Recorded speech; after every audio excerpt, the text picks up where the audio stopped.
Welcome to Fantasy Sports Daily, powered by FantasyGuru.com. Monday through Friday at 12 p.m. Eastern Standard Time, 9 a.m. Pacific. Ray Flowers breaks it all down for you from a fantasy sports perspective.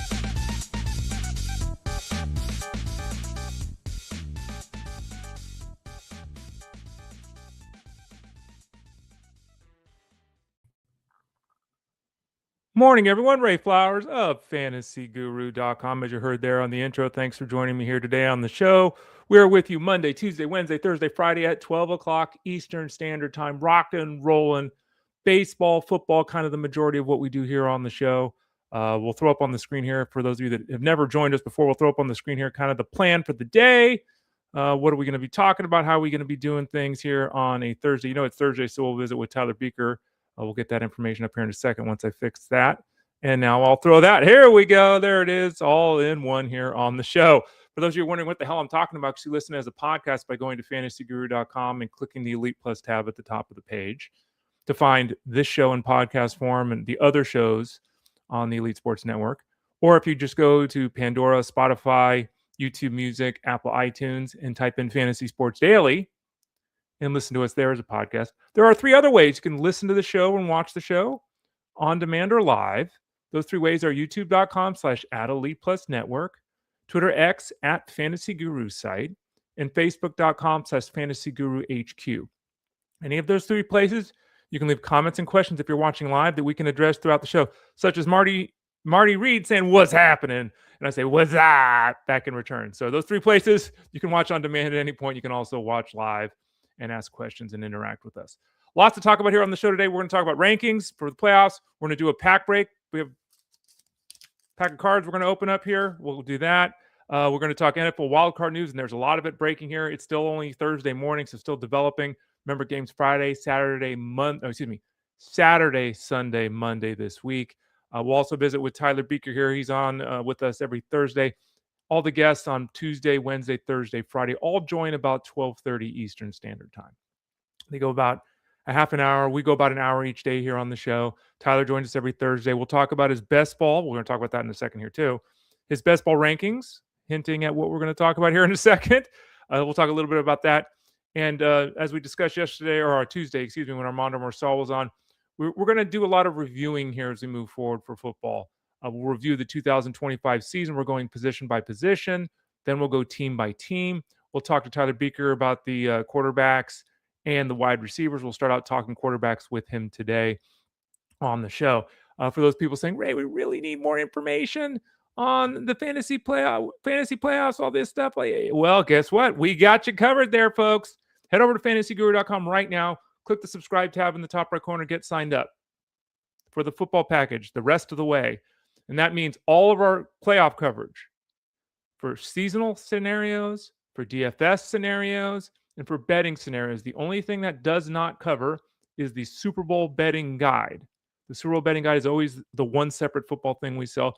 Everything else we do, live streams, articles, rankings, chat rooms, all of it for NFL seasonal, NFL betting, and NFL DFS, only $19.99 throughout the playoffs.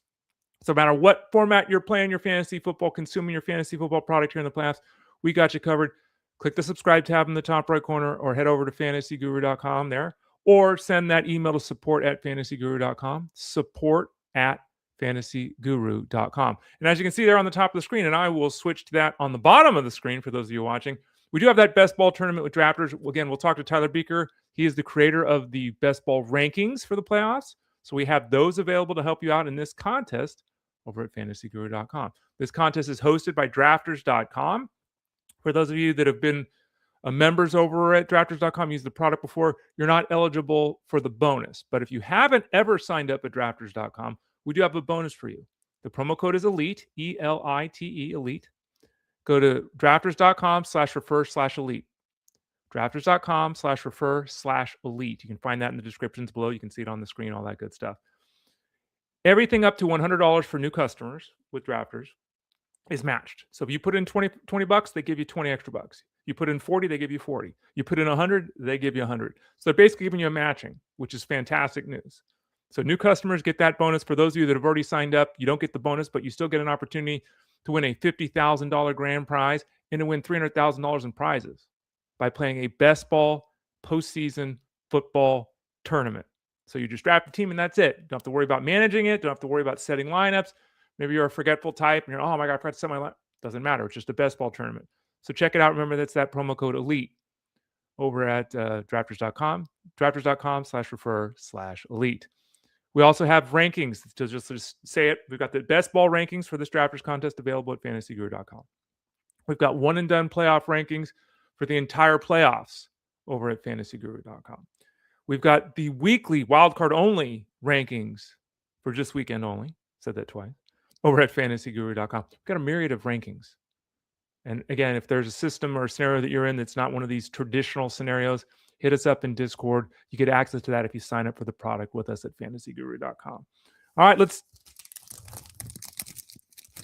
do a little AMSR or ASMR. Let's open up a pack. We got a box of cards. We talked about this the other day. We opened the first pack on Tuesday. We'll open a pack today, a pack tomorrow. Topps Chrome Update Series 2025. We got James Wood here on the cover. This is for rookies, for players that traded teams. It's the updated set. We got inserts last time out. I'm not really sure what they cost. The highlighted card was, and it's hard to see, I think, because the way my light is. But the Fortune 15 Shohei Ohtani here. There's a good view of that. That was the big pull of the pack last time. We'll see if we can better that. My app that was supposed to tell me greatness, Chrome, updated, Topps. It was supposed to tell me the cost of cards, said that card was from 2022. So it didn't quite do it. So today we're going old school. If we pull anything out of this pack, we'll just have to use the old Google search engine. It's in a box of 7 packs, 6 cards a pack. So 42 cards in a box. There's all kinds of different levels and values. And this has gotten really complicated. Back when I was a kid, we bought a Topps box, right? Maybe it was Series 1. Maybe it was Series 2. Maybe you had a scenario where, heck, it was an updated series, right? We had those. But the bottom line is it was much simpler than it is nowadays. Now it's all about inserts. Looking at this card pack from the side, I don't know that we don't have any fancy inserts, but maybe we'll have just a regular insert here. And in fact, we have an insert right on the... we got some shiny here. We got some shiny. So we got a couple of inserts. Again, I don't really know how many you get a pack or whatever. We got 2 of them in the last pack, so we'll open it up here. So let's get going here. The first one is Noah Cameron, who had a really impressive season for the Royals last year. This is a rookie card, right? Yeah, it's his rookie card. RC. Yeah, it's a rookie card. I think he pitched over his head, but he was terrific last year. If you look at his numbers here, a 1.21 whip, 308. What is that? Sierra on the card? Wow, they got some pretty aggressive things here. But bottom line is, Noah Cameron, really good season last year. He'll look to run it back this year. I do have concerns about whether he'll be able to do that. Realize that, or remember, I said this the other day, just to reiterate, that's a better way to put it. Having a discussion with the tech team today about the baseball product. Hopefully tomorrow I'll be able to tell you what day we're releasing it for 2026. Got a bunch of things going on. Oh, I got to get that too. Got a bunch of things going on behind the scenes. Got rankings and articles and all that kind of good stuff. So we should be releasing the product soon. All right, here's my man. For those of you that have bought the article or the draft guide previously, you know the Breakout Pitcher of the Year article is kind of my claim to fame. A couple years ago, we had Brian Woo as our Breakout Pitcher of the Year, and last year was even better. Just tremendous pitcher. He broke his finger at one point in time, which I think the theory is it gives him some of the movement on his pitches, kind of like a Mordecai Three-Finger Brown scenario. But the bottom line is Brian Woo is tremendous pitcher. Those are some pretty decent. I wish the light's over here, so it's not directly centered, so that kind of looks like a muted gray, but that's obviously a turquoise or a teal. Anyway, Brian Woo, pitcher we all love at fantasyguru.com, and a guy who had a great season last year. Next up, JC Escara, rookie card. Backstop Yankees there. Okay, good. Here's a little bit of it's a refractor of some kind. You can see it there. Yeah, refractor. I don't really know. Again, Jose Trevino, a very solid Major League Baseball player. Cool card, not worth anything, I'm sure. But the guy's had a really good career, even though he's never been fantasy viable. Here we go. Nestor Cortez was one of the wavy.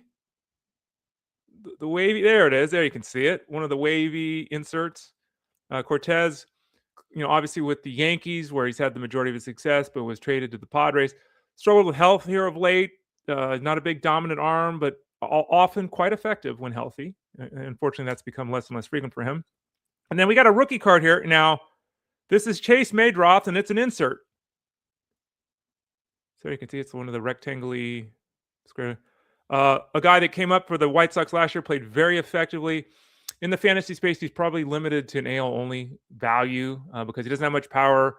Can steal a base. His real claim to fame is getting on base. Takes a walk. Batting average should be there, but he's a limited player overall. Let's see if we can pull up real quickly what that would cost. Topps rookie, Chase Madroth. Topps update 2025 Chrome. Let's see if I typed it right. See what we got here. Oh, there it is. On eBay right now for $299. Let's go. Oh, no, that's just the regular card. Whoa. Oh, $399 for our version. Boom. Yeah. We're rocking and rolling here. That card's $3. I'm going to retire. This is officially, boom. I guess it's called an X Factor Chrome. You can kind of see it there. It's kind of cool. But we're not retiring on that. Anyway, that's a very moderate to poor pack. Let's hope that tomorrow we'll get a better, exciting card, and I can go, woo, and have it mean a little bit more. Okay, let's talk some football, and that's what we'll do the rest of the show here again tomorrow. Hopefully, I'll have an update on the actual baseball product for the season. As you can see there on the screen, with our little bit of a rundown here, what we're going to talk about. I'll go through some of the news for the wild card weekend, and then we'll talk to Tyler Buecher here in about 20 minutes. My article, for those of you that are subscribed already over at fantasyguru.com, I am still doing my matchup article. And in that matchup article, I break down the players individually. We talk about how the defenses have performed against the position of late. We've got some graphs, some charts, some breakdowns, some tidbits, that kind of stuff. Normally that's a seasonal only article, and normally it's 11, 12,000 words a week. This week it's like 4,000 because there's 5,000. So I don't even remember what it was because there's only 12 teams playing, right? But we actually added it to the DFS side of things. So it doesn't matter at this point because if you sign up for the football product at fantasyguru.com, you get, again, everything we cover, right? So you'd get DFS and seasonal both, but it is posted in the seasonal and DFS categories just for those of you that have been around and aren't used to checking over on the seasonal side if you got the DFS package. Bottom line is the article's there for you. I hope you read to it. It's kind of the gateway article for the rest of the week where we get into a little bit more specifics with some of the other articles. Omarion Hampton, who has had strong performances this season and who has also struggled with health here of late. Missed week 18 and, had the ankle issue and all that. And unfortunately, Jim Harbaugh and the team came out and said, look, he's not practicing today, Wednesday. We're working through it. We're doing everything we can to get him on the football field. Ugh. We obviously have time. We got today, tomorrow. We got time here with this Chargers. Chargers have a very difficult matchup against the Texans anyway. You're not going to feel great about Chargers against the Patriots. What am I saying? Not going to feel great about using Hampton necessarily against that Patriots team until you realize the Patriots' run defense has gone in the toilet. So the matchup is much better if you look at the last 5-6 weeks, that kind of thing, versus if you look at the entire season. If you look at the entire season, it's like, oh yeah. But if you look at the last handful of weeks here, it's gotten much better. The Patriots allowing the 10th most points to the running back the last 6 weeks, 7 touchdowns in 5 games. So Hampton, it would be nice to have him out there, especially in one-and-done scenarios where most people expect the Patriots to win the game. But as of right now, as we sit here on a Thursday morning, we're not certain if he's going to play. Unfortunately, we're also not certain exactly what's going on in the backfield. We assume Kamani Vidal would take over the lead as he did earlier when Hampton was down with injury. But Vidal himself, his neck is kind of an issue. He played last week, but how much of it was the team was resting guys versus they just weren't confident he can handle 18 touches? Vidal would obviously be the pivot if Hampton is indeed out. Make sure if you're doing the one-and-done scenario that you're aware of that, because if you play Hampton, you get a 0. Okay, that's not good. But at this point in time, Hampton is probably 60-40 to play. I'd still be surprised. I mean, the season's on the line, right? You go, right? Now, he might go and play 6 snaps. That's the danger here with injured players, is that they are very likely to play, but just how far are they going to go into a game? What are they going to be able to give you? But right now, leaning toward Hampton playing slightly, but it's a scenario that we have to watch very closely. Hopefully, we'll get a much more concrete answer today in terms of practice, that kind of thing. With both him and Vidal, so we get an understanding of that backfield heading into that matchup again with the Patriots, which again, seasonal numbers don't look good if you're facing the Patriots defense. Last month and a half, 2 months here, been pretty easy to run against the Patriots. Speaking of my hometown team, the 49ers. First of all, Trent Williams has a hamstring injury, didn't practice Wednesday. At this point, like to see him back out of practice, but the team has been very cautious and careful with him. Obviously, he's a huge human being. He's obviously a huge part of their offense as well. He's going to the Hall of Fame, even if he's not that level of player anymore as he approaches retirement age. But he is still a tremendous football player. He's extremely important. He's that left tackle. The team desperately needs him to protect the blind side of Brock Purdy. So he didn't play last week with the hamstring injury. He only played one snap, I believe, in week 17. So he hasn't played in a couple of weeks. The Niners, based upon everything we're hearing here, are expecting him to play.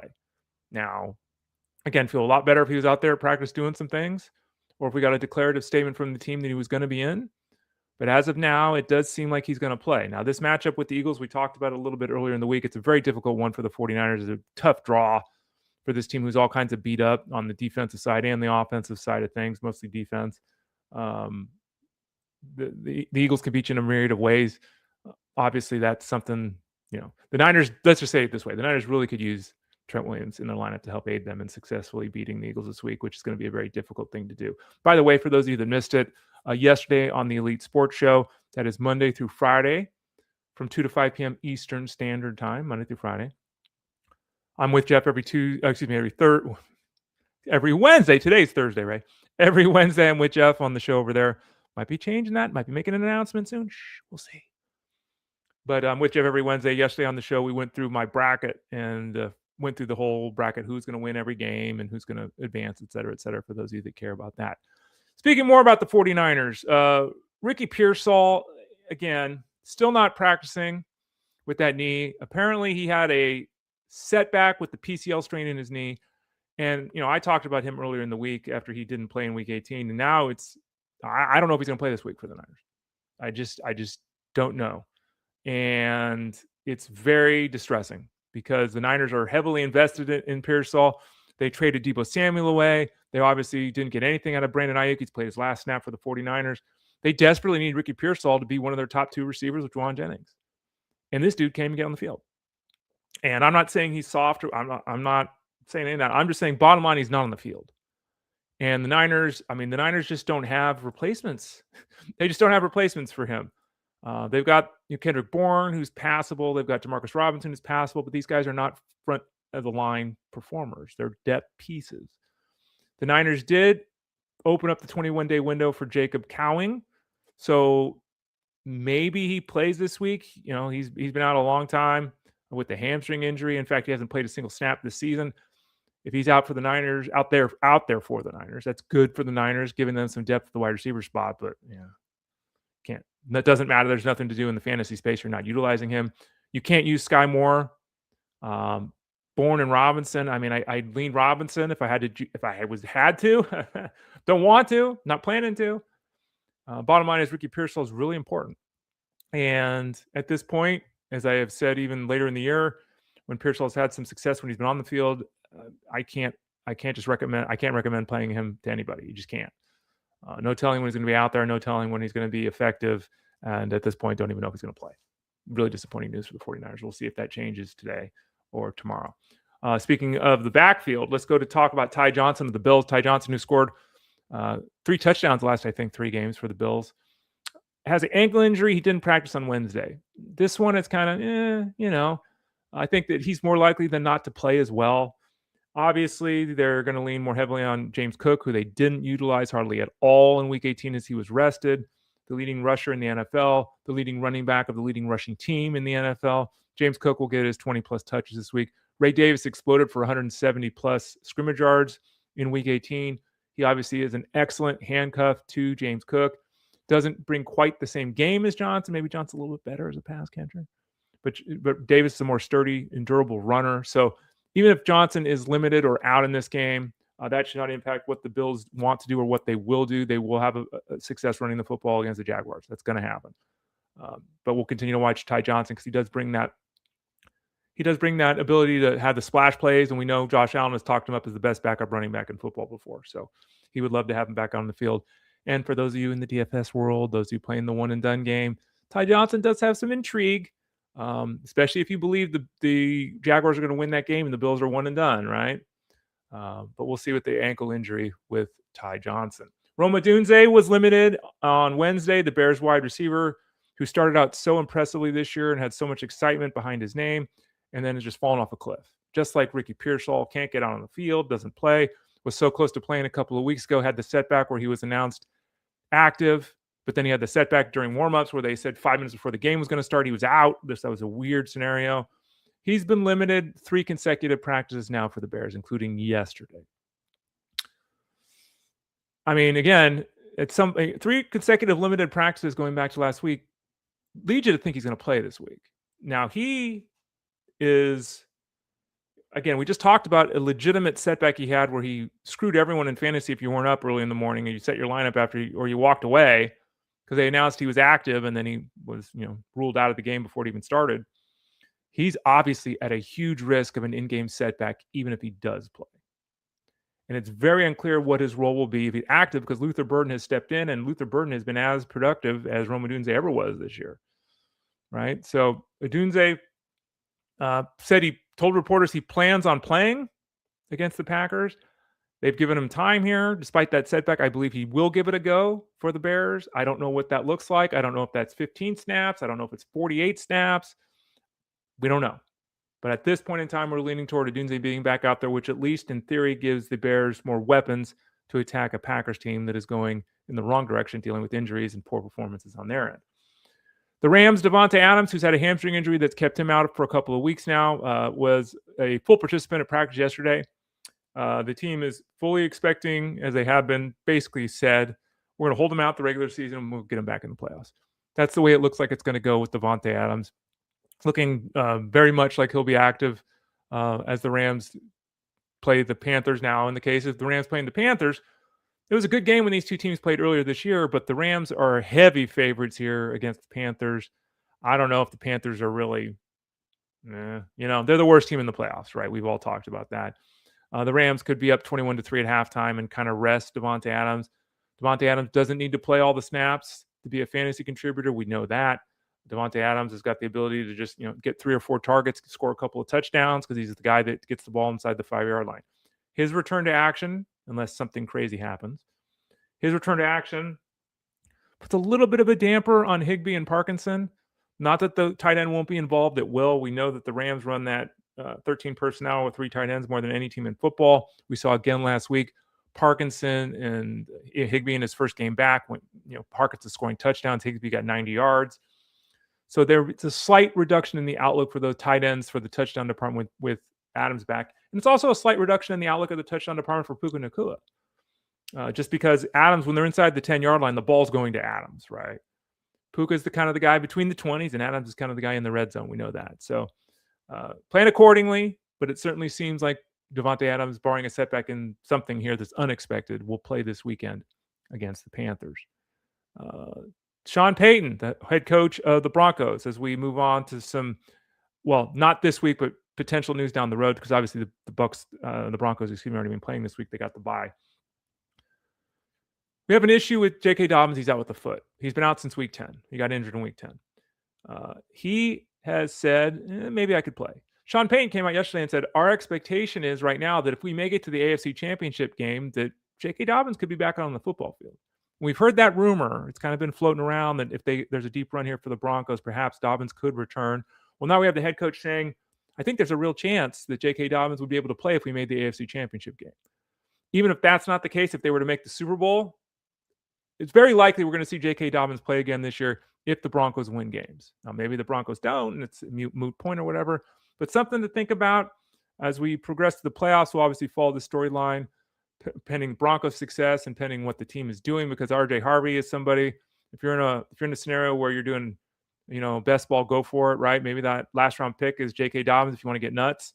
Maybe if you're doing a one and done scenario, you don't want to save RJ Harvey a lot because maybe J.K. Dobbins will be back later in the postseason. We'll see. But Dobbins could return in the AFC Championship game, according to his head coach, Sean Payton. Some news around the NFL before we talk to Tyler Buecher here in about 5 minutes. Some news in the NFL that just came down this morning. The Dolphins, the latest team to fire their head coach, did fire Mike McDaniel, This one has kind of been up and down. It seemed like he had saved his job, where it seemed like he was going to be fired for sure. It seemed like he had saved his job in season, getting the team to play hard and rally, a bunch of injuries they dealt with, all that kind of stuff. But the bottom line is the organization just wants to go in a different direction. That's the head coach that's out for the Dolphins. Tyreek Hill could obviously be out for the Dolphins. I believe Jalen Waddle's a free agent for the Dolphins. You obviously have the scenario with Tua Tagovailoa. Is he even going to be on the team next year? Like, the Dolphins could be flipping this thing substantially here, especially on the offensive side of things. But Mike McDaniel is out. There are coaching options and openings across the NFL. It's possible he'll get some opportunity to be a head coach with somebody else. It's also maybe a little more likely he gets hired as an OC somewhere. So we'll see with Mike McDaniel. He's still young. He'll coach again in the NFL, one would think, as a head coach, but one would assume that probably going to be an offensive coordinator in 2026. The head coach of the Buccaneers, Todd Bowles, he will be retained. He'll remain the head coach despite the late season slump and struggles by the Buccaneers. Jeremy Fowler, excuse me, I skipped a step here. OC Josh Grizzard has been fired, though. So the Bucs are retaining their head coach. They're getting rid of the offensive coordinator. This will be like the fifth OC in 5 years, as with Tampa Bay for Todd Bowles. This continues the insane run of Baker Mayfield getting a new OC every year. Like that, geez, like it's, it'd be nice to have some stability for the quarterback or the guy calling plays, the verbiage at least, play call, all that kind of stuff. But the bottom line is the team has decided to keep their head coach, get rid of their offensive coordinator. They got a lot of work to do. Evans is aging. Godwin is aging on offense. They have Buecher and McMillan, so they have young replacements there. They've got Bucky Irving in the backfield. Baker Mayfield's a quality player. Their defense is pretty solid. But they're kind of just, they've been this way for a couple years now too, where it's like you look at the Bucs and you think 9-10 wins. Are you ever really looking at them and thinking Super Bowl since Brady left? But they're keeping their OC, firing their OC and keeping their HC. Now, Jeremy Fowler. Jeremy Fowler reported that yesterday that Steelers head coach Mike Tomlin could leave the team. Now, this is one of the huge storylines to watch, because whether Tomlin returns because he wants to, or the team wants him to, whether he leaves because he wants to leave or the team fires him, there's a lot of uncertainty here with where Mike Tomlin is going to go. I think a lot of people were assuming the Steelers wouldn't make the playoffs this year. They did. He won 10 games yet again. He's a winner. We've talked about this all in all, but it seems like it's almost he's worn out his welcome there, which is just odd to me. You look at the characters, A.J. Brown, Lev Bell, the kind of guys he's kept in line over the years, the success he's had, all that kind of stuff. I don't know. But there are reports here that even if the Steelers want to keep him, that he might leave. There's also been reports that Mike Tomlin, if he does get fired or leave the Steelers, that he might go into TV. He may not even want to coach in 2026. So there's a lot of options here. We'll see how this goes. Obviously, the Steelers have that game this weekend against the Texans that they're not expected to win, but Mike Tomlin could be on the move. We shall see. The Giants, speaking of coaches that are on the move, they're trying to get one of the guys who's on the move in-house. John Harbaugh. Apparently, John Harbaugh has been contacted by like 9 teams. There's only like 7 openings. So there's teams contacting John Harbaugh's agents about hiring him when they already have head coaches. The guy's obviously in huge demand. A lot of signs are pointing to him going to the Giants. They have weapons on off. Jeff Mance and I talked about this on the Elite Sports Show yesterday. They've got weapons on offense, including the quarterback and the number 1 wide receiver, Dart Neighbors. They've got solid guys in the backfield, Tracy Scattaboo. They've got a pretty good defense, some young players on defense, Carter, Thibodeau, and that kind of thing. So this is a pretty intriguing situation with the Giants. Obviously, there's a scenario where John Harbaugh just goes to the Giants and turns that organization around really quickly. Some guys love New York, some guys don't. So it's one of those scenarios where it kind of depends upon whether you want to be there or not. But it does certainly sound like, according to reports and everything that's kind of percolating, it sounds a lot like the first choice of the Giants will indeed be Jim Harbaugh. We'll see if Jim Harbaugh wants that to be his choice as well. Next up, going back to the team that Harbaugh was fired from, again, a very surprising move by the Ravens. Ian Rappaport is reporting that the Ravens are looking for a head coach to reinvigorate quarterback Lamar Jackson. Jackson, there are stories, right, that Jackson and Harbaugh kind of have a little bit of a rift, and that was part of the reason why he was fired. Part of the other reason was he didn't want to get rid of his coaching staff. Okay.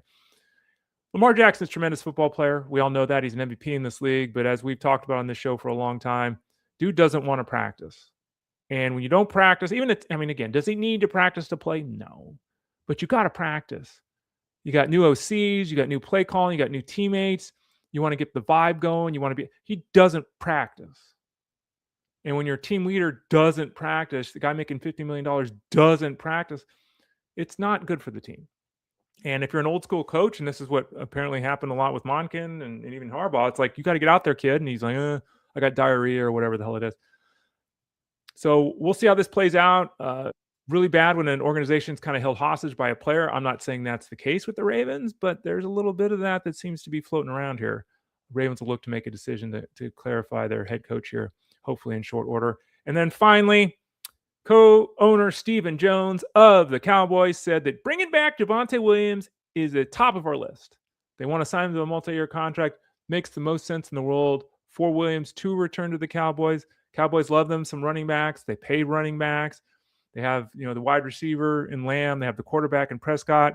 We'll see if they bring Pickens back, probably. They got a lot of weapons. They got Ferguson at tight end. They need that running back. Could Blue do it? Could another free agent do it? Yeah, but with the success Williams had this year, makes a lot of sense that the Cowboys would want to bring him back. So that's kind of where we're at right now. I've already seen a question in Discord over at fantasyguru.com. People, in Dynasty Leagues making trades and stuff. Understand, for those of you, just a quick, if you're in a Dynasty League and you're making trades, like the trade was involving Javonte Williams, I'm like, look, I expect him to be back with the Cowboys, but until we know where he's at, why are we making trades for this guy? And it's another scenario to think about too. Even if the guy is or isn't a free agent, who's going to be the head coach? Who's going to be the offensive coordinator? It's really dangerous to be trading players right now with so much uncertainty. We don't know free agency. We don't know head coaches. We don't know DCs. We don't know OCs. Be very careful in Dynasty Leagues with doing trades right now. Remember, it's not a video game. Okay. Where these players are or aren't and who's coaching them and calling the plays matters a ton for their fantasy value. I'm Ray Flowers of fantasyguru.com. I go solo here for a half hour every day. Well, not every day, 3 days a week. Justin Fenchman does it one day a week on Wednesdays. On Mondays, I ramble on for an hour by myself. But every Thursday, we get to be visited with my man, Tyler Buecher. And we got a lot to talk about with Tyler. Tyler's going to review with us over the month of January the quarterback and wide receiver position. So we'll talk quarterback with him. But I also want to talk with him about a little bit of best ball here to start, because he's our best ball guy over at fantasyguru.com. So let's bring in Tyler Buecher of FG. Tyler, how you doing today, bud? Doing good, Ray. Excited to be here to chat some football. I'm just so happy that we're finally into the playoffs. We no longer have to talk about some of these 3-14 teams that have struggled to get to the finish line. We're finally talking about fun, exciting football. I cannot wait for Saturday, Sunday, and Monday to unfold. Did you shave your beard, Tyler? I did. I accidentally looked at the clippers the wrong setting. Is that really what happened? I went one notch too below. The 6mm and 9mm were placed in my little thing a little bit in the wrong order. So yeah, that was a rough morning. No, did you cry? Was it sad? My wife did, yeah. Oh, really? She wants the big mountain man beard. Okay. I'm like, it's 70 degrees here in North Carolina. Let me enjoy this. Well, the funny thing is, I used to have a goatee when I met my partner, and she never said anything to like 10 years into our relationship. It's like, I never really liked the goatee, which is good because I've worn a beard for like 3 years now, or since COVID, 5 years now. But I'm like, you never said anything. She's like, well, how do you tell someone, So I guess it's okay. But yeah, I don't like the long beard. I haven't had a long beard since COVID. My friends and family were worried about me. They at least a joke, Ray, your beard, you look like a homeless person. I was like, yeah. I'm gray too, so it looks worse than when you have your red hair. It looks cool on you. With me, I look like a hobo. But anyway, we'll leave the beard talk. You at least won't have to do as much manicuring of your beard for a while. You just let it. True. Yeah. Positives there. Yep. Yeah, there you go. So tell your wife sorry. We feel for her. We have all kinds of rankings over at fantasyguru.com for the postseason. We've got one and done rankings. We've got rankings for wild card week. And then we've got best ball rankings. And you can see, everyone can see it there on the screen where there's that drafters contest, $300,000 overall. I think the first place prize is like $50,000. If you've never signed up with drafters.com, use the promo code ELITE. They give you a match up to $100. So you get $50 in there, they give you $50. Drafters.com/refer/elite. Even if you've signed up with Drafters and you don't get a discount, get over there, get a chance to win big money here.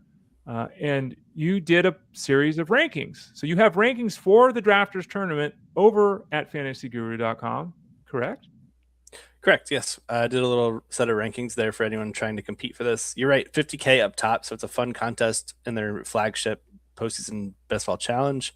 It's a very quick 30-second clock. So things happen and unfold very quickly. So having a set of rankings is really helpful for you as well. I'll be honest. These drafts fly by. They're a legitimate challenge.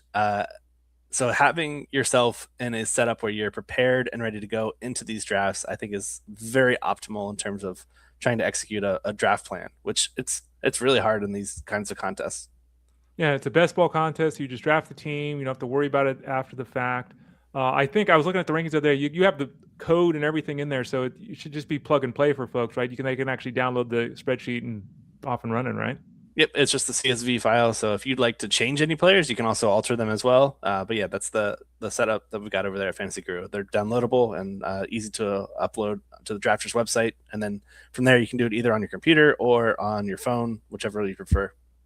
Remember, use that promo code ELITE for the matching up to $100 if you've never signed up over at drafters.com. Even if you have, we can still help you there. As Tyler's mentioned, we've got the rankings over at fantasyguru.com. $19.99 for the DFS, seasonal, and betting NFL through the playoffs, except for the Super Bowl betting guide, which means you get Tyler's bets, you get Tyler's coverage in terms of articles, and you get Tyler's rankings for this best ball tournament that we're talking about. So hit us up over at fantasyguru.com if you have any questions. Send an email to support@fantasyguru.com. All right, let's review 2025 a little bit here, Tyler. Again, for all the fantasy coverage for the playoffs, head over to the site, sign up for the product at FG. Tons of articles, rankings, live streams, Discord, all that stuff is available right now over at FG. We're going to talk quarterbacks and wide receivers with you for the month of January. And these are in no particular order or anything. They're just players I want to talk to you about. Let's start out with the number one before we look back completely at 2025. Given everything we've seen in 2025, is there an obvious number one quarterback in 2026? Is it still Josh Allen? Is it somebody else? What do you think if you had to make that call right now? It's a very fun discussion because this year we saw quarterback scoring on the lower end. A lot of the rushing production that we've come to see from many of these dual threat quarterbacks has been on the decline this 2025 season relative to what we've seen 2024, 2023. Not a lot of rushing production relative to those seasons. So as a whole, we did not see a boatload of 20 plus fantasy point scorers in terms of a per game basis. Allen did lead the way. Quarterback one, 22.0 fantasy points per game. So it wasn't like a little like an egregious amount of points that he was putting up week in and week out. Right behind him, Drake May was quarterback two, tied with several other quarterbacks at 21.1. And then after that, those were like that's it. Like there were like five guys that were 20 plus fantasy points per game. So who could be the number one quarterback in 2026 is a fantastic discussion to kick this thing off. I think Josh Allen's easily the chalky play, but I like Drake May as the sneaky play also. Both are talented, dual purpose threats with defenses that are more in the middling to good range rather than elite. And I read that as the possibility for 4 quarters full of action, things that we're looking for in terms of them just needing to throw and be productive all 4 quarters rather than just putting it in neutral and letting their run game take over. I think a very interesting pick for this call could be Jalen Hurts, who had a bit of a down year, quarterback 7 in 2025, 19.1 fantasy points per game. But if we look at his past 4 seasons, quarterback 6, quarterback 2, quarterback 1, quarterback 6, there's a legitimate shot that with a new offensive coordinator, I still think there's a good chance that they move on from Patullo, no matter how this playoff season runs for the Eagles. There's a good chance that he could be that top scoring guy. New offensive coordinator, healthy offensive line. Maybe Saquon Barkley's injury luck runs out. He's cleared 20 plus fantasy points in every game, but every year, but this last one. So if we take out his lowest scoring game from this season, which was 4.4 fantasy points, then we can say 20 plus fantasy points every single year of him as a starter. And then I'll throw a dark horse one in because I just love this play. Okay. Justin Herbert, quarterback 10 this year in fantasy points per game, 18.7 fantasy points, but he gets back both offensive tackles, huge for this guy in this offense as a whole. Yep. They're loaded with pass catchers. It's a competitive division. He's a dual threat quarterback. We finally got to see those rushing yards that we've been like coveting from him. Just shy of 500 rushing yards this season, career high.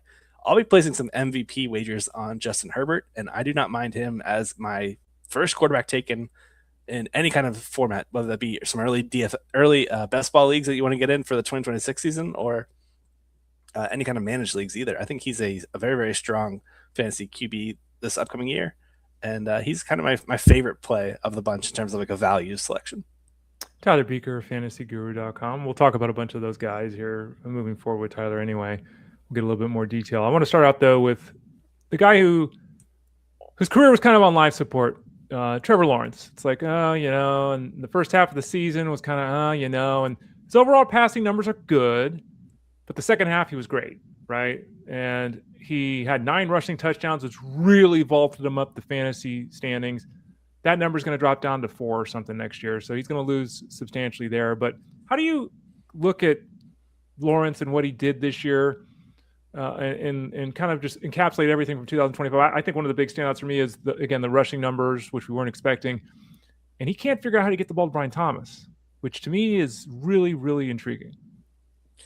Yeah, I think you started off with the right viewpoint of the rough year in the beginning, really kind of setting the tone for a season that looked like it was headed toward disaster, like a self-implosion, another typical Jaguars and Lawrence campaign. But from weeks 12 through 18, this offense was number 2 in EPA per dropback. We really saw Trevor Lawrence taking this offense by storm. He was scoring 19-plus fantasy points in 7 of 7 to close out the year, a league-high 27.3 fantasy points per game over the span. I think the infrastructure is there in place for Lawrence to continue to succeed. We just need to see it consistently, which I think has been kind of his bugaboo throughout his career. Consistency has just not been there. But with the offensive pieces they've added, with the players they've moved on from, I think is equally important. A guy like Diami Brown, they just decided, no, we're done with this. We're going to go trade for Jacoby Myers. And I think that's really been like a catalyst in terms of this passing attack. Really taking that step forward was bringing in a guy like Myers to really help this passing group and not drop balls consistently. The return of Brenton Strange at tight end, I think, was also very helpful with his timely return from IR. So, yeah, I think there's a lot of reasons to be optimistic about Lawrence moving forward. Are we going to get a top 5 fantasy asset? No, I don't believe so. But I think he can consistently flirt with back-end quarterback 1 production year in, year out with Liam Cohen calling the shots. I was pretty impressed with how this team finished the season. I will say, though, it did come at the expense of the run game. So while this team was number 2 in EPA per pass to close out the year, they were number 31 over that same time span in EPA per rush, with ETN taking a step backward. I feel like that's kind of getting swept under the rug. So I'm very curious to see how this plays out against a run deficient Buffalo Bills defense here in the wild card round. Do we get to see ETN back up high in the saddle? I think we could see a good performance from him here, which will really be needed because it's just the run game's just kind of been there. It hasn't been a difference maker to close out the year. Tyler Beaker, fantasyguru.com. Are you still doing the live stream on Friday night, Tyler, talking DFS for the playoffs? No, we've closed that down. Okay. Week 18 was the final week of doing that, but we'll still be doing the Tuesday live shows where we're doing the roster coach live stream where we'll talk about the playoffs that just happened, preview the upcoming slate, and talk about some of the key things for fantasy. So that'll still be a Tuesday show that we'll do every week. What about the articles, since I brought it up? What are you looking at writing for the playoffs? Yeah, I just started my game script article this morning. I'll be doing that for every single matchup for the postseason. That'll be out on Fridays for the Saturday and Sunday contests, and then Monday I'll have a separate article for the Monday Night Football matchup. Do you like the Monday night game? I was kind of like, play every game Saturday, Sunday. What are we doing Monday, giving someone a short week for the follow-up? But what do you think about it? It's the NFL. They want to dominate every day. I actually hate Saturdays more. Oh, okay. I think adversely, that's also kind of a short week, right? It's just on the flip side. Yep. That's my bigger bugaboo. Like, okay. Let's leave that to college. Like, we don't need to take over the Saturday. Yeah, at least they play Monday, so the players are kind of used to it, right? For the most part, instead of a couple of weeks on Saturdays at the end of the year. I agree with you. I think just play them all Sunday, but anyway, I guess I'm old school. Caleb Williams, next quarterback I want to talk to you about. Bears still don't have a 4,000-yard passer in the history of this team, which is pretty surprising. So close. So close. I know, 58 yards or whatever it was. But Williams, would have horrible first halves, and then he'd come on strong in the second half. The team would win games late. Like, it was an exciting season. They made the playoffs, all that kind of stuff. And his numbers are pretty good in some respects. In some other respects, how do you assess Caleb Williams through 2 years, and especially what happened in 2025? Yeah, I hate talking about Caleb Williams. He's just so divisive, and I feel like nobody ever views it from a viewpoint of not having an angle pre-draft, and they're just kind of holding on to those priors without anybody really adapting. And I think that's the wrong move to have, because we've seen Caleb Williams grow throughout his first 2 years. We saw it mid-season when they moved on from Shane Waldron. Now we've got a year two leap under Ben Johnson. I think similar to Trevor Lawrence, we're just really searching for consistency from Caleb. And I've noticed the same thing you have, where it's just basically been a really conservative first half effort where the pass game just takes forever to lift off. Yep. And then usually we don't see it until the second half when they're forced to do so. But credit to Caleb. I mean, he's performed when needed. Did a great job of putting him in a spot to succeed this year. I really liked how this front office gave him a brand new offensive line. They added weapons. And most importantly, the Ben Johnson addition to lead the way is just integral in terms of how much we've seen Caleb step up.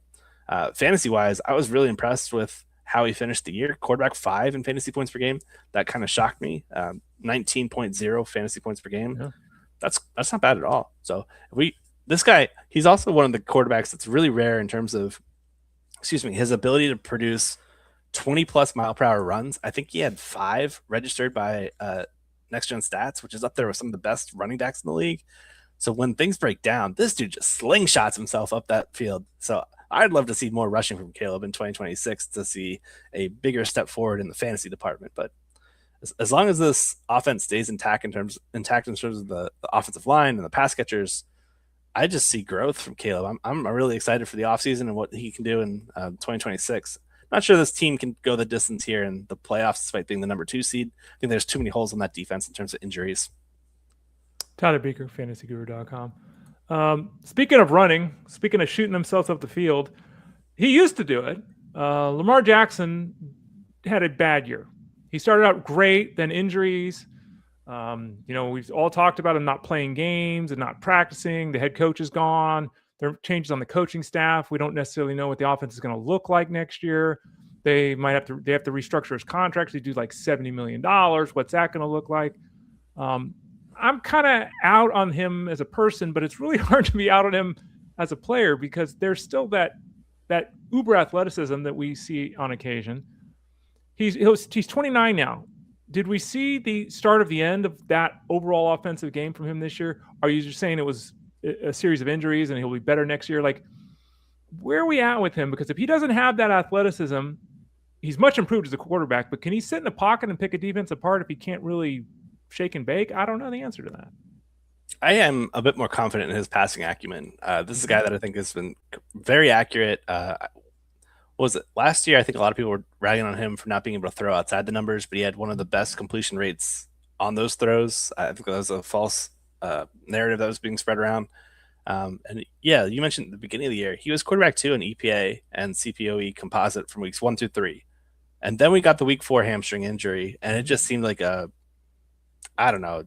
cascading snowball of just more injuries and unproductive fantasy outings week in and week out. I wonder if this is one of those scenarios where we'll hear sometime this offseason that Lamar played through a partially torn hamstring, a high ankle sprain for most of the year, multiple broken ribs, something like that, where it's just, okay, it kind of makes sense why he wasn't putting himself out there in the rushing game like he typically does. I'm kind of just in wait and see mode because like a guy like Lamar is really going to be contingent on the offensive coordinator that they bring in. It's a new head coach there, so I'm not sold that Monken will stay, despite Todd Monken and Lamar finding some success. Like last year, he was right up there with Josh Allen for MVP. I think arguably he was a better MVP candidate than Josh Allen.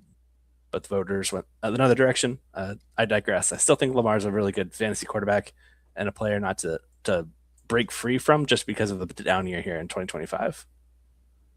Tyler Beaker, fantasyguru.com. Let's come out to my neck of the woods here. San Francisco. Brock Purdy was really good in 2023, was really blah in 2024. It's been pretty effective in 2025, including after he came back from injury. He was going for 295 and 3 every week.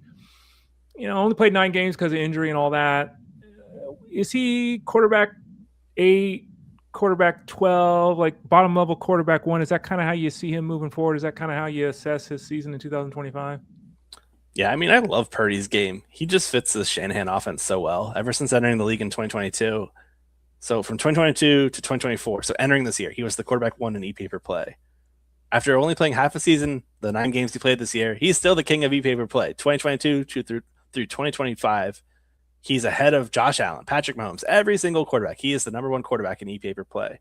And over this 4-year span, he's quarterback 11, quarterback 8, quarterback 11, and quarterback 5 in fantasy production on a per game basis. I thought he was absolutely electric during the fantasy playoffs when you needed him the most. Yep. Putting up fantasy totals of 26.2, 31.9, 37.9 during the championship week. Huge, huge production. And this team is loaded with skill position players. In a year where many of them were injured, including Purdy himself, they still found success. The defense just fell apart due to so many injuries, every single level of the defense. So I'm just very bullish on Purdy. I'm bullish on Shanahan. I have a lot of faith in this unit. I just want to know what the heck's going on with that offensive line. We got to get some reinforcements in there. You can't rely on Trent Williams anymore. I think his time's over. I wouldn't be shocked if he's retired this year. He might retire. Yeah, totally. Yeah. He might. Yeah. Tyler Beaker, fantasyguru.com. Last year, I would think it's fair to say that Bo Nix had a better season than anyone anticipated. Yeah. This year, numbers basically the same. Some a little bit better, some a little bit worse. If you look at the numbers, is there any obvious sign of growth here? Did he stagnate? He had some big games. He had some poor games. Is consistency a big key for him, or did you see anything positive or negative this year compared to his first season? I'm doing this move here because I hate talking about Denver too. They're one of those teams it's the Sean Payton effect. Just spreading the ball around so much has made it really tough to evaluate this from a fantasy lens. Just from Nix as a singular asset, he did step backwards in multiple categories from 2025 relative to what he did as a rookie in 2024. His EPA per dropback, completion rate, passing touchdown rate, yards per attempt, and fantasy points per game, all those dropped from what he did as a rookie. And the inconsistencies were wild in terms of what he was able to do game to game. And it didn't make sense always opponent to opponent, where some layup matchups he should have destroyed, and we saw them barely squeak out a win. So I think consistency is a good word for him too, where it's just something that he needs to step forward with. But I don't know how that happens when you've got so many players rotating in at the receiver position, the tight ends, the running backs. How do you build any continuity when you're constantly playing with different skill position players down to down? Yep. I think it's just a Sean Payton thing where I'm just throwing up my hands where we got Cortland Sutton. Cool. But he's also on the wrong side of 30, I think, entering this offseason. So it's not fun. It's not fun. And I don't know what to say about Nix other than he's probably in that fringe QB1 bucket of maybe top 12 for fantasy. Mm-hmm. But if he's your starter, I don't feel like you're confident in that week in and week out. You're second guessing yourself. You're constantly looking at the waiver wire. You're always looking at what's next. Do I pick up Jacoby Brissett types off the waiver, hoping that they're able to outproduce them? And then I see Nick squat for 30 on my bench. It just seems like a headache. So he'll probably be a player that I'm not actively targeting this upcoming year in 2026. Tyler Beaker, fantasyguru.com. In 2023-2024, Matthew Stafford threw 44 touchdowns. Of course, he throws 46 this year, has a career best season, and that includes he threw for 5,000 yards 2 decades ago, whatever the hell it was.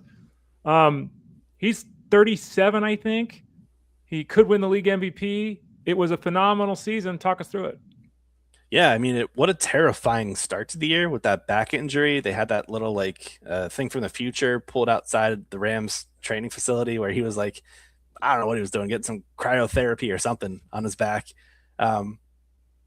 Comes through and puts up his best campaign of his career. I think this could be a ride off into the sunset type of season for him where, he and May are 1-for-1 for the MVP. I think I know the Rams are the betting favorite right now to go the distance in terms of taking home the Super Bowl. I like everything he's done this year. He's just performed extremely well. That offensive line's done well. They get back Davante Adams for the postseason. I don't have anything to say other than enjoy the ride. I don't think there's anything left after this one. I think this is the storybook ending to a fantastic career. Yeah, there's been rumors about him retiring for a couple of years now too. So we'll see how that goes with Matthew Stafford. Guy at the other end of his career, just at the start, is CJ Stroud. And Stroud was terrific as a rookie. He regressed in year 2, plateaued in year 3. I don't know. He doesn't run, right, which is a hindrance in the modern game of football. He does have some weapons there, but he's in and out of the lineup a little bit with health. And when he was on the field, they won with their defense a lot this year. How do we look at CJ Stroud, who, for all the excitement and everything for Stroud, we're now 3 years into his career, and he's never had 24 touchdown passes. Without running, He's struggling to be a quarterback one in any week because he just doesn't run. Yeah.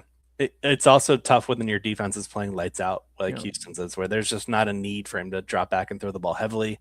They're able to play slow ball. They're able to try to limit turnovers. I mean, entering the year, we were all worried about that offensive line. And through the first, basically up until his injury, he was continuously under pressure. There were some really rough outings in terms of fantasy production that we saw to begin the season. He kind of, like you said, just kind of plateaued this year, where I don't think we're going to see him really break out in terms of being that guy that elevates others. We're going to see, I think, just a singular fantasy asset come along with him. This year it was Nico. Well, the last 2 years it's been Nico. We saw Dalton Schultz break through a lot of receptions, but I don't know, man. I just think it's back end quarterback one, top end quarterback two, kind of just one of those guys that the end of season numbers look fine, but the week to week ride to get there is just not inspiring from a fantasy lens. So he's not a guy that I typically would try to target in fantasy circles, just because of the lack of rushing, the lack of competitive game scripts. Maybe the AFC South gets a bit more competitive. Who knows what's going to happen with Indy? Who knows what's going to happen with Tennessee? But Jacksonville there, I mean, I think we're going to see some fun shootouts between these two teams moving forward. But as it stands, I'm kind of not in the CJ Stroud camp as a player that I really want to target for fantasy. This next guy I want to talk to you about, Tyler Shough, who's 3 years older than CJ Stroud. The rookie is 3 years older than CJ Stroud. We've talked about him before, and, they should have made the switch to him earlier because Rattler's not the answer. I don't know if Shough's the answer. He did play some pretty decent football down the stretch. He had some strong fantasy performances. He threw some nice balls, Where are we at with him? He's 27 already. So projection, this might be it anyway. Is he, best case scenario, quarterback 15 next year if he's a starter? Is he going to be the starter? Did you like what you saw this year? Talk us through Tyler Shough. I did like what I saw from him. Put up some good games throughout the year to close out the season. And again, some of them, some rather tough defenses too. I think he's the type of quarterback where we're not really going to want to target him in any kind of single quarterback formats, but 2 QB, sure, I think he's definitely in play. He also got kind of the raw end of the deal in terms of joining the lineup whenever all of their playmakers were out of the picture. At the end of the year with Brandon Cooks, Rashid Shaheed, neither of those guys were contributors by the time he came around. We'll probably be rid of the Taysom Hill experience as well in 2026, which could be a good thing for Shough. He has got some wheels. This dude is very athletic for a quarterback. We didn't see it a ton in 2025, but maybe we get to see it a bit more next season. The offensive line has some key pieces, but this is a year, this offseason, where the Saints just swallow their medicine. Like, they've got to get through this year of cap hell to get through to the other side. A lot of dead contract space. They enter the offseason, I think, in the negatives right now in terms of cap space. They're definitely bottom 5. Right. And they've still got a lot of work to do, particularly on that defense. But you've got some key pieces here. You've got Olave. You've got Vela making a late appearance. You've got Juwan Johnson doing well. I think there's enough here where you can be confident that Shough's probably going to be a high floor fantasy quarterback too. Okay. And I just worry that's probably going to be just a 1 year thing for him though. So you think their plan is right now to go into week 1 with him as the starter and then kind of see how it goes and see if they need to make a move after next year? Yeah, they just don't have the cap or the space to be able to make any moves right now. And with those Rivers, I guess he doesn't want to play anymore. Never mind. Sorry. Yeah. You can go that path if you want, but I don't think anybody worth any money will be available for the Saints. So overall, more impressed than you expected to be. Yeah, honestly, I was. Because this was a guy that the profile entering the league was massive cannon, can throw down the yard, throw down the field, all over the yard.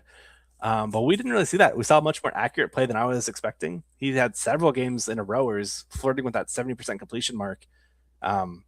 And then we've got the rushing element too. Like I had he not blown the week 18 game where he was driving down the field, almost had a chance for a touchdown, then they got the crazy interception. Yeah. Had Shough finished that drive with a touchdown, because he came back right after that interception drive and then finished with a touchdown the next drive, and they pulled off the win, I think we'd be looking at the offensive rookie of the year. I truly do. Okay. Tyler Beaker, fantasyguru.com. Big Bando TV's got a question. Again, I would caution people to do these things now. In Dynasty Leagues, I talked about earlier on the show, making trades in Dynasty Leagues right now is not a good idea, in my opinion. The question here, though, is Garrett Wilson for T. Higgins and Mr. Flowers. We don't have any context here, so it's a really, I guess it really comes down to, is Garrett Wilson a top 5 wide receiver? Who's going to be his quarterback next year? What's the offense going to look like next year? T. Higgins can't stay healthy, but he had a lot of touchdowns this year. Flowers is what he is. They need to bring in another wide receiver and make him the 2 in Baltimore. We'll see. New head coach there, new OC. Wilson or the duo? What are you leaning for right now? Yeah, I'm going to have to go with the duo here. Both are in superior offenses in my eyes, despite some question marks with what Baltimore's going to end up doing. It's just really tough to back anybody there in terms of the New York Jets, which I don't know who the QB will be. We don't know who the coaching will be. I could see that coaching staff getting let go too, because I was really uninspired by everything they did offensively and defensively too. Right. So, yeah, I mean, Garrett Wilson's been a target monster. It's just we haven't seen those targets turn into much production. Murphenstein has got a team here, and he in another post here. Players are drafted for the duration of the playoffs. So we're drafting a team, set it and forget it, no bench. So it's just the starting lineup we're drafting here, Tyler. So no bench, player free. It's basically a best ball with no bench. So it's just the starting lineup. It's got the number 1 pick in this 10-team league. Who would you target? Nakua, CMC, JSN, Stafford? Well, the answer is not CMC, because I don't personally expect the Niners to even win in week 1. That's me. But I don't think the Niners are going deep into this playoffs. Even if they win in week 1, their defense just is not there right now. No bench. We're just drafting a starting lineup for the duration of the playoffs. Nakua, JSN, Stafford, CMC, somebody else? What are you leaning? Yeah, Nakua is my 101 with a bullet. Just the way he's performing now is just, it's akin to the guys like CMC, except he's on a team that we project to go really far in the postseason. The consistent target volume, the consistent target share, the yards per out run, the effectiveness, it's all there for Nakua. I would put him as the 101. I would put JSN as the 102, because I think he's just a similar target hog for his offense, where both these guys could flirt with a 50% target share in any given week. And with the stakes raised, I think that's really realistic. So yeah, I would be going with Nakua for sure. Playoff wins are so fun, right? Because you have to predict, you have to figure out the team. Then you have to work. I always tell people, figure out the team and the wins and the bracket, figure that out first, work in reverse. You might end up drafting players that aren't as good or even aren't as productive on a weekly basis, but they're getting an extra game or two. It's a really fun thing to do. That's one of the reasons why we like playing the fantasy playoffs. That's why we have all kinds of coverage for it over at fantasyguru.com. Click that subscribe tab in the top right corner. Send an email to support@fantasyguru.com. All that kind of good stuff. Final question here from Adam. I assume, Adam, you're in a dynasty league. You didn't say that, but I assume you are. Require Luther Burden for a first and a third. My team is pretty young, and I'm hard-pressed to make room for rookies. I willingly overpaid, but by how much? Picks are picks, and who the hell knows how they're going to turn out on a yearly basis. Burden for a first seems fair. Throwing in a third, I like Burden, and I don't mind it. But I think a first for Burden would have been fair. What about you, Tyler? I agree. First for Burden would have been fair, but if you need to throw in the third to get the deal done, get it done. A lot of these third-round picks have like a 5% hit chance, so if that's what it takes from this owner, sure, I'm fine with it. Tyler Beaker, fantasyguru.com. Again, Tyler, you're writing articles. You've got the game script. Huge. By the way, everyone should read the game script article. If you're new to fantasyguru.com, you're going to love that. That comes out, you said, on Friday, and then you have the Monday Night Football game. You have one on Monday, too, so 2 game script articles coming up? Correct. Yep. So the first one will be out Friday afternoon, and then another one will be out Monday before 12 p.m. Eastern, usually. Remember, and I've been finding this really difficult lately. Folks, there is a West Coast. For those of you on the East Coast, there is a West Coast. It's so funny. Like, I'm having a really hard time hooking up with people. I'm on the West Coast. 3 o'clock doesn't mean 3 o'clock. It's 6 o'clock for you or 12. East Coast, there's a West Coast too. We love you. We love you. But remember, you got to check time zones when we're talking about getting together with people. But 12 o'clock Eastern time there. So early in the morning from Tyler, that article. Even though Tyler, you're in the Eastern time zone, right? Yep. Yeah, Eastern. So. But Tyler's always here with us. He never misses the time with us, which is always 12:30 Eastern Standard Time on Thursdays. The show is here Monday through Friday from 12 to 1 Eastern Standard Time. You take an hour off, and then you head over to SiriusXM Fantasy Sports Radio for the Elite Sports Show. That's on 2 to 5 p.m. Eastern, Monday through Friday with Jeff Mans. Tyler, thanks for joining us today. Really appreciate it. We'll talk to you again next Thursday. We'll continue our discussion about the quarterbacks. Maybe we'll talk a little bit of best ball. Remember, Tyler's best ball rankings are available right now over at fantasyguru.com. We've got one and done playoff rankings. We've got full season playoff rankings. We've got all of that available over at the site. Tyler, thanks for your time today. We appreciate it. Yep, thanks for having me, and good luck everybody in these fantasy postseason challenges. For Tyler Buecher, I am Ray Flowers. Head over to FG right now. Get signed up. Support at fantasyguru.com. This has been Fantasy Sports Daily, powered by fantasyguru.com. We'll see you on Friday.